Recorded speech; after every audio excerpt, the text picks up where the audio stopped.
Assalamualaikum warahmatullahi wabarakatuh. Selamat datang di pembelajaran kimia. Kali ini kita akan belajar sistem periodik unsur yang dipelajari di kelas 10 semester 1. Ketika jumlah unsur masih sedikit, Lavoisier mengelompokkan unsur-unsur dalam sifat logam dan non-logam. Seperti contohnya, logam adalah besi, emas, dan logamnya adalah karbon di beberapa gas yang telah ditemukan pada saat itu.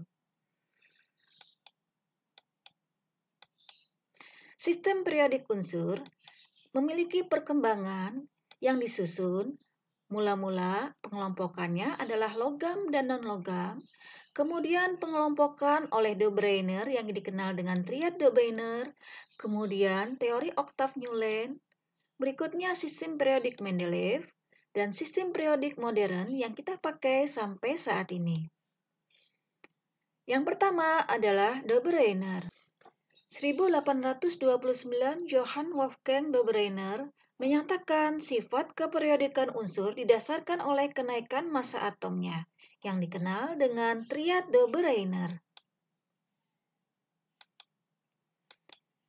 Triad de Bruiner berdasarkan massa atom relatifnya, unsur-unsur dapat dikelompokkan ke dalam kelompok 3 unsur, di mana massa unsur yang di tengah merupakan rata-rata dari massa unsur yang di tepi. Sebagai contoh adalah pengelompokan kalsium, strontium, dan barium. Kalsium memiliki massa atom relatif 40, strontium 88, dan barium 137. Maka strontium adalah massanya setengah dari jumlah antara massa kalsium 40 dan massa barium 137. Hasilnya 88,5. Strontium sifatnya pun di antara kalsium dan barium. Yang kedua adalah dari Newland. John Newland pada tahun 1863 menyatakan sifat keperiodikan unsur didasarkan oleh kenaikan massa atomnya, yang dikenal dengan oktav Newland. Teori oktav Newland: jika unsur-unsur disusun berdasarkan kenaikan massa atom, maka sifat unsur tersebut akan berulang setelah unsur ke-8. Perhatikan di sini dia mengelompokkan menjadi 8,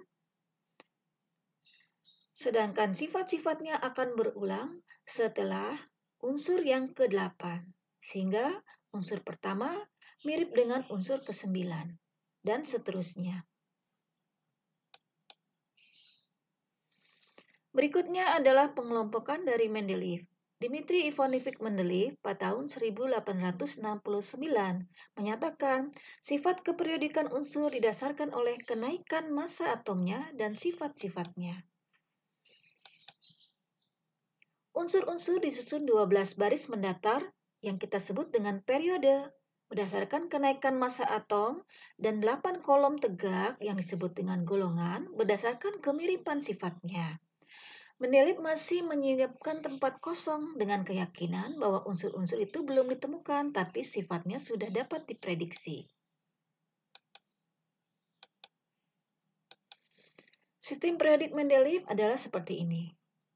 Di sini sudah terlihat lebih banyak pengelompokannya, sedangkan keistimewaannya ada tempat-tempat kosong yang pada saat itu unsurnya belum ditemukan, tetapi sifatnya mirip dengan golongan ini.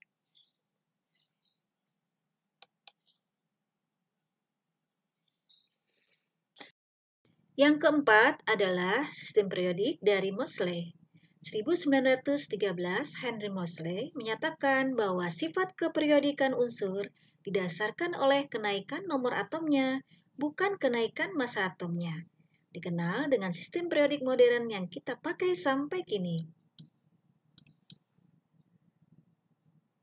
Karena susunan atom berdasarkan nomor atomnya, maka Moseley dapat mengkoreksi letak unsur-unsur iodium dan tellurium yang menurutnya terbalik dan berhasil menempatkan dalam urutan nomor atomnya dan ternyata sesuai dengan sifat dan letak yang semestinya. Berkat penyempurnaan ini, maka kita mengenal sistem periodik modern yang disebut dengan sistem periodik panjang. Ini adalah tabel periodik unsur-unsur yang kita pakai hingga kini. Tabel ini terdiri dari blok S, yaitu golongan 1A dan 2A, karena elektronnya pada konfigurasi berakhir di subkulit S. Kemudian blok P, golongan 3A sampai golongan 8, karena dalam konfigurasi elektronnya, elektron berakhir di subkulit P. Dan blok D, dari golongan 1B sampai 8B, karena elektron dalam konfigurasinya berakhir di subkulit D. Kita kenal juga ada blok 4F dan blok 5F, di mana pada konfigurasi elektron berakhir di 4F, dan pada blok 5F konfigurasi elektron berakhir di blok 5F. Berdasarkan gambar di atas, kita membagi kelompok dengan sistem periodik yang terdiri dari blok S, blok P, blok D, blok 4F, dan blok 5F.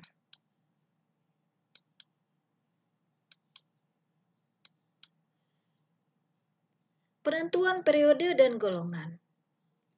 Periode kita sebut dengan nomor kulit terluarnya, sedangkan golongan adalah jumlah elektron valensinya. Untuk golongan utama atau golongan A, kalau kita menemukan konfigurasi N, S, dan isinya 1, kita sebut dengan golongan 1A, di mana N adalah periode.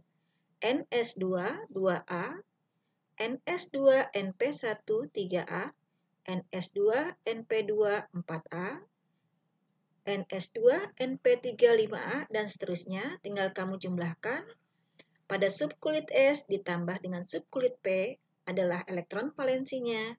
Ini berlaku untuk golongan utama. Untuk golongan transisi, sama halnya dengan golongan utama, karena golongan transisi berakhir di D dan S, kita jumlahkan di D-nya, kemudian di S-nya. Kalau jumlahnya 3 berarti 3B. Rumusnya N-1D1NS2. Di sini elektron valensi berakhir di periode N, sedangkan subkulit D N-1 atau kulit sebelumnya. Kalau dijumlahkan 3 berarti golongan 3B. Kemudian N-1D2NS2 maka golongan 4B. Seterusnya tinggal kamu jumlahkan subkulit D dan subkulit S dijumlahkan adalah golongan B. Kemudian khususnya ada di golongan 8B, di mana rumusnya N-1D jumlahnya 6, 7, dan 8 jika ditambahkan dengan NS2, maka semuanya adalah golongan 8B. Sedangkan jika D-nya 10 sudah komplit dan NS-nya 1, sehingga jumlahnya 11, ini adalah golongan 1B. Dan N-1D jumlahnya 10, NS2 jumlahnya 12, ini golongan 2B, di mana N adalah periode.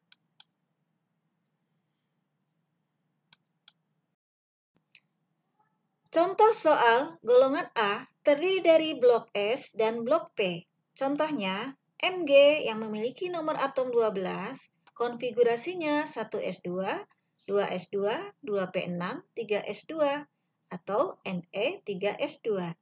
Elektron valensinya 2. Karena berakhir di subkulit S dan berisi 2 elektron, maka termasuk golongan 2A. Periodenya 3. Dilihat dari sini, N sama dengan periode. Hal ini sesuai dengan bilangan kuantum utama tertingginya. Kemudian yang kedua adalah K19. 1s2, 2s2, 2p6, 3s2, 3p6, 4s1. Atau sesuai dengan gas mulia Ar ditambah 4s1. Elektron valensinya adalah 1. Karena berakhir pada subkulit S dan berisi 1, maka termasuk golongan 1A. Periodenya adalah periode keempat. Golongan B terdiri dari blok D dan blok F. Contohnya, krom Cr, nomor atomnya 24, 1S2, 2S2, 2P6, 3S2, 3P6, 4S1, 3D5, atau sesuai dengan gas mulia AR ditambah 4S1, 3D5 dengan periode 4 karena nomor kulit terbesarnya di sini adalah 4 dan golongannya adalah 6B. 6B ini didapat dari elektron yang berada di S dijumlahkan dengan elektron yang berada di subkulit D, 1 ditambah 5 jumlahnya 6. Zn nomor atom 30, 1S2, 2S2, 2P6, 3S2, 3P6, 4S2, 3D10, atau sesuai dengan gas mulia AR 4S2, 3D10. Karena di sini nomor kulit terbesar adalah 4, maka periodenya 4, sedangkan golongannya 2B. Kenapa golongannya 2B? Perhatikan jumlah di sini. Pada subkulit S ada 2, pada subkulit 3D ada 10. Kita jumlahnya, maka jumlahnya adalah 12. Sesuai dengan aturan tadi, jumlah 12 adalah golongan 2B. Jadi, elektron yang berakhir di subkulit D termasuk golongan B.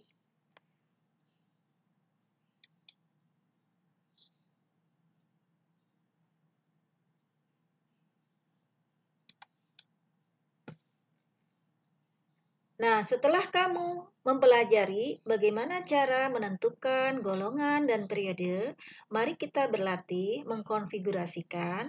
Yang pertama, konfigurasi elektron tiap kulit sesuai dengan model atom Bohr. Maka di sini adalah contoh-contoh untuk golongan A atau golongan utama. Nanti kamu tinggal melengkapi. Kemudian, tulislah kekurangan sistem periodik Mendeleev yang kemudian berhasil diperbaiki oleh Moseley. Berikutnya latihan soal menentukan golongan dan periode untuk unsur yang terletak di setiap golongan, baik A atau B. Perhatikan di sini ada unsur Br, Ca, Co, Zn, Kr, dan Rb dengan nomor atomnya masing-masing. Kamu konfigurasikan, kemudian tentukan elektron valensinya, serta letak golongan dan periode dan bloknya. Kemudian, bandingkan hasil kegiatan kamu dengan data pada tabel tentang hubungan elektron valensi dan golongan dari suatu unsur yang telah kamu pelajari. Sekian, terima kasih. Sampai jumpa lagi pada pembahasan selanjutnya tentang sifat keperiodikan unsur. Assalamualaikum warahmatullahi wabarakatuh.